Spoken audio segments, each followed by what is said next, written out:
Então vamos lá? Bom, recentemente o primo postou aí o vídeo da casa dele, super legal inclusive. Parabéns, bela casa. Era a casa do Neymar, parece. Pô, 40 milhões a casa, lindona. E aí algumas pessoas me mandaram mensagem falando, porra, o primo tá falando que financiar é sempre mais inteligente ali, segundo aquele exemplo, né? Porque a taxa de juros e tarará, e que comprar imóvel à vista seria um tipo de burrice, né? De certa forma. Eu já expliquei em um vídeo aqui em cima como que você pode comprar seu primeiro imóvel e eu fui, cara, talvez o primeiro do ramo financeiro a defender financiamento aí desde, já tem mais uns 3, 4 anos que eu falo aqui recorrentemente que financiamento realmente é uma boa ideia, né? Principalmente para classe média ali, para classe média baixa, porque o preço, né, das parcelas do imóvel, ele vai decaindo enquanto a inflação do aluguel vai subindo, chega num ponto ali que acaba compensando muito. Eu cheguei a criar uma calculadora para você fazer isso, né? Calculadora alugar ou investir, essa calculadora é gratuita, tá?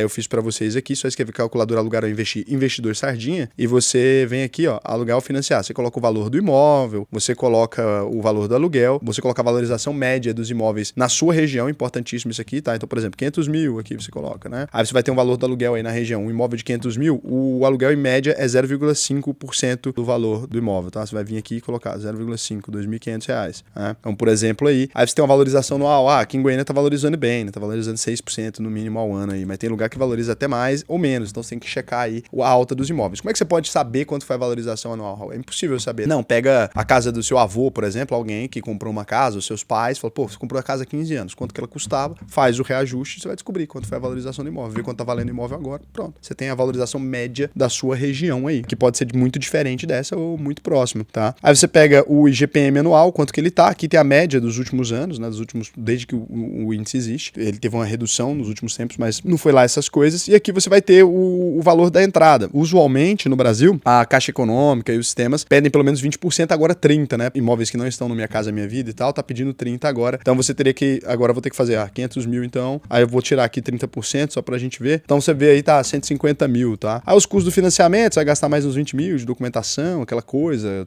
comissão de corretor, bababá, né? E aí o prazo usual de 360 meses do financiamento, coloca aí quanto que tá seu CET. Cara, CET agora tá estralando, hein? Tá quase 9,68, 9,69 aí. No exemplo lá, o primo usou um CET bem baixo, considerando o valor daquele imóvel, né?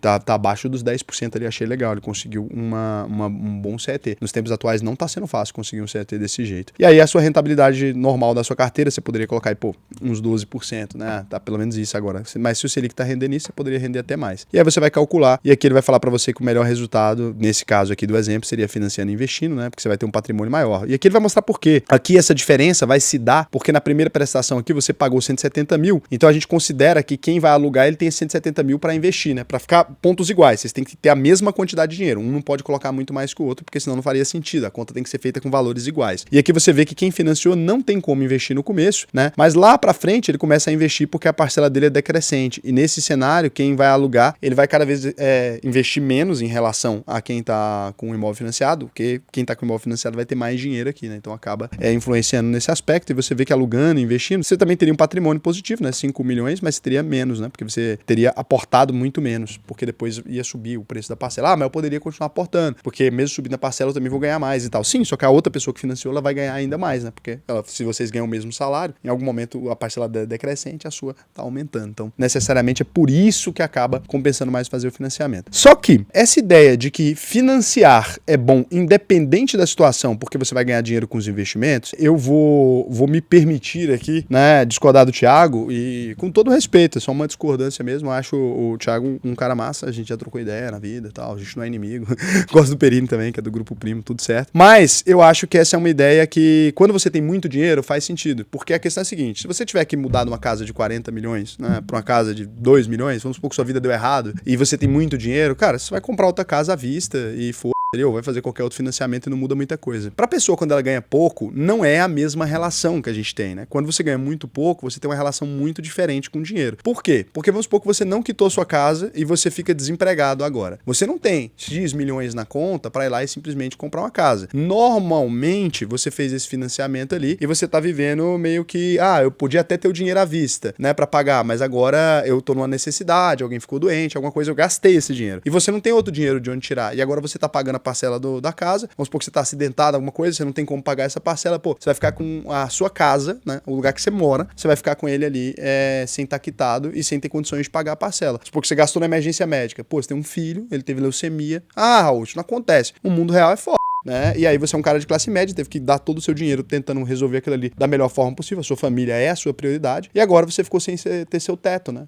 Porque você foi ali e fez essa coisa. Então assim, eu não acho que na vida real do trabalhador de classe média e tal, eu não acho que ter um imóvel para quem tem família seja uma coisa secundária. Eu acho que é a primeira prioridade da vida. É isso que eu defendo aqui. Olha, primeira coisa você compra a sua casa, porque você não vai olhar pro seu filho um dia e falar, não, papai colocou seu dinheiro todo no HGLG, agora ele vai dormir lá no fundo imobiliário, né? Na logística da Magalu. Não vai dormir lá, né? Não tem como. Fundo imobiliário não dá pra você dormir, não dá pra você morar. Então, a primeira coisa que um homem tem que ter, um teto, que é uma coisa sólida. É uma coisa que na sua vida, se tudo der errado, pelo menos você tem um teto. O custo de vida, no geral, o aluguel é a coisa mais cara. Você tirou isso da vida do homem, ficou incrível. E outra coisa, você tá com financiamento ali, né? Raul, mas se eu morrer, alguma coisa até quita. É verdade, mas você pode ficar vivo. Você pode ficar vivo e inadimplente. Aí, a casa não é sua. Vai a leilão, vira aquele problema. Então, assim, eu acho que nem tudo é sobre dinheiro estrito senso. Financeiramente faz mais sentido? Concordo 100%. Financeiramente, se a gente for olhar só pro lado do dinheiro, né, financeiramente faz muito mais sentido. Se eu tenho dinheiro infinito, faz muito mais sentido? Sim, se você tem dinheiro, 30 milhões, 40 milhões, 20 milhões, muito sentido também. Você pode deixar ali e tal, esse dinheiro alocado e usufruir disso, né, porque você vai ter esse ganho com juros. Apesar de que se eu tivesse muito dinheiro, eu prefiro ter uma casa normal quitada do que ter um financiamento, mas aí é psicológico, né, não querer ter dívida. Acho que é um fator muito mais psicológico, é normal entre os multimilionários terem muita dívida. Então eu fico pensando assim, às vezes é um exemplo que pode não se aplicar a todo mundo. Eu fico pensando que muitas vezes pode ser muito melhor você ter a sua casa quitada, você ter a coisa certinha ali, do que ficar com essa dívida para ganhar ali 1%,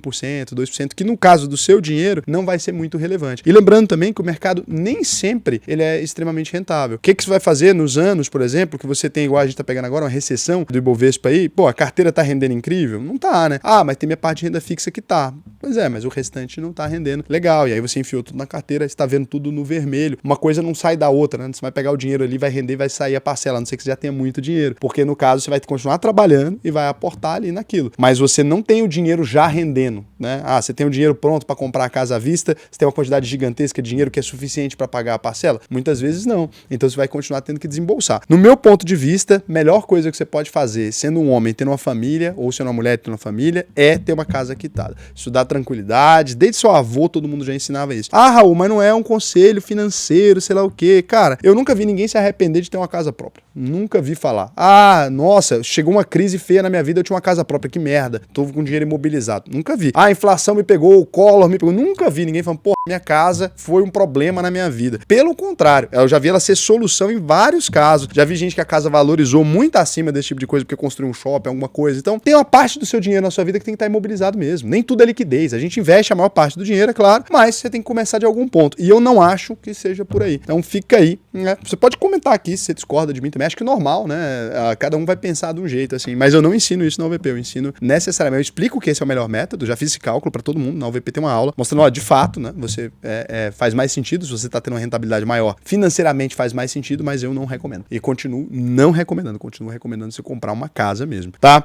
Eu quero aprender mais sobre como investir o meu dinheiro. Inclusive, até se você quiser fazer errado também, quero investir, não vou comprar casa, nada. Pode ir lá na UVP que tem lá o cálculo financeiro todo explicado. Você pode entrar aqui, clica no botão faça sua análise de perfil, preenche o questionário bonitinho aqui, que vai ser extremamente interessante, né? Ter você como aluno, vai ser muito legal. E lembrando, quem se torna aluno da UVP ganha acesso à plataforma da UVP Capital, que aí sim vai ter custódia remunerada de ações, vai receber mais dinheiro pelas suas ações que estão lá paradas, sem precisar vender elas, sem precisar fazer nada. Vai ter cashback na renda fixa, vai ter um monte de coisa. Se quiser comprar imóvel também, até consórcio a gente tá tendo. Brincadeira, tem, mas não mexe com isso não, que é horrível, tá? Então você pode ir lá e fazer, que vai ser muito legal. E olha que o conselho que eu tô te dando, ele inclusive age contra meus interesses, tá? Porque, por exemplo, se eu tenho um cliente e eu ganho em cima do patrimônio dele, que a gente tem a consultoria financeira. Se o cara tira o dinheiro pra comprar a casa, eu tô me fudendo.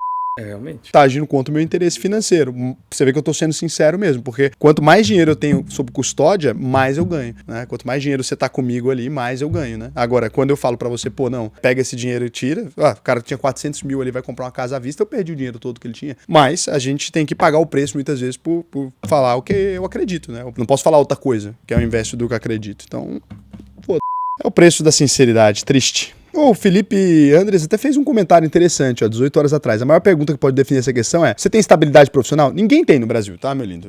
Raul, mas eu sou concursado. Meu filho, no Brasil até o passado é incerto. Pra eles baixarem uma lei e te exonerar não custa nada. Emprego garantido pra sempre, ninguém tem. Quem for esperto vai entender a função desse questionamento e parcelar ou comprar à vista. Exato. Cara, preciso nas palavras. Preciso nas palavras. Brabo. Então é isso, se você tem estabilidade eterna. O Cícero Cereja, ô Cerejinha, pergunta: estou me mudando para os USA e tenho cryptos na plataforma Binance aqui no Brasil. Vi que de lá não teria como fazer portabilidade para Binance nos Estados Unidos. Não sei se você manja disso, mas qual sugestão me daria? Pô, se você saca por uma carteira e chucha de novo na Binance, a Binance aceita, saca, etc. Você vai pagar a taxinha, mas pode fazer, né? Você não precisa nem fazer portabilidade, nem nada disso, não. Mas por que você faria essa portabilidade? Por que você quer manter suas criptos na Binance? Por que você não saca para sua carteira e fica nela? Você tá esperando a plataforma quebrar pra você perder dinheiro? Não entendi. Not your keys, not your coins. Tá? Se não são suas chaves, não são suas moedas. É da Binance. Raul, mas lá na sua plataforma você permite deixar na custódia. Nunca te mandei deixar lá. Eu permito, mas quem quiser, quem faça. Eu não recomendo. Tem coisa que eu falo que me prejudica. Você tá vendo como é que eu sou? O Eric Silva 631. 33% positivo é perguntando para todos de um nicho específico. É algo você gosta de viver e qualquer coisa diferente de um não explícito é considerado um sim. Isso com o entrevistador só para a resposta certa. Olha, eu não acredito que o Lula tenha abaixo de 33% de positivo não, cara. Porque ele ganhou a eleição, né? Não tem como. Eu conheço muita gente que ama o Lula, sabe? Tipo assim, fez oração no dia que ele foi internado. Sério, conheço gente que, parou a vida. Falou, cara, o Lulinha tá mal, não vou trabalhar hoje. Eu conheço gente desse jeito. Eu conheço pelo menos uns 30% das pessoas que eu conheço de fato amam o Lula. Até aqui no canal tem muito. Até aqui no canal, quando eu falo mal do Lula, por exemplo, você consegue ver. Olha quantas pessoas aí estão me xingando. Só você ver. Dá uns 30% mesmo, pô. É isso aí. E olha que aqui é um canal ainda liberal, é enviesado. Imagina isso num canal tipo de esquerda, assim, um canal que fala de, filosofia. Deve ser muito maior, deve ser 70% de amor ali, né, ao Lula. Porque de mercado financeiro é o povo que menos gosta do Lula. Porque a gente gosta quando a bolsa sobe. Então, a gente fica um pouco mais chateado. Tá acabando o ano. Sabe o que eu tava pensando, Casé, que a gente podia fazer? Diga-me. Especial de Natal. Mas só com vídeo pago. Natal? Só com vídeo pago. Cenzão pra ver os vídeos. Que isso. Capitalista, hein?